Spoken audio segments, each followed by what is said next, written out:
Welcome back to Rosco Reviews. In this episode, we're going to teach you how to replace the flapper in a toilet tank. If you have a toilet that is running occasionally, it's probably because there's water leaking into the bowl from the tank. This is typically because the flapper's gone bad, and so this is how you replace it. We're going to remove the old flapper from the bottom of the tank. I've drained the water out of the tank and turned the water off so that I can film the video. It is not necessary to turn the water off, but it will run constantly while you have the flapper out. We have a new flapper, and we're going to put that down in and hook it onto the little hooks at the bottom of the overflow tube. This is a Korky flapper that I'm using. These are pretty common. I will put a link for these in the description below the video. They're available on Amazon, or you can find them in any hardware store.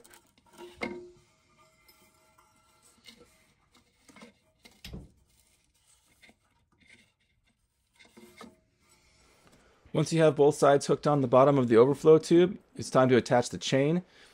The chain length will vary depending on the toilet tank you have and the kind of handle that you have, so you'll have to adjust this little clip at the end of the chain.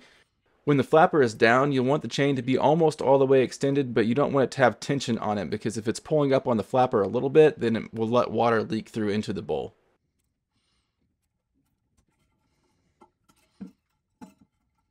I now have my chain adjusted to where it is almost fully extended. There's just a little bit of slack so that it's not putting tension on the flapper. Now we can fill the tank back up and we'll test it out. I've let my water fill back up, and if you've set your chain to the proper length, the flapper should stay up after it's flushed and then drop back down and seal when it's finished. You'll want to test it a couple times just to make sure it works right, and you should be good to go. I hope you found this tutorial helpful. Please like and subscribe, and we'll see you back here next time.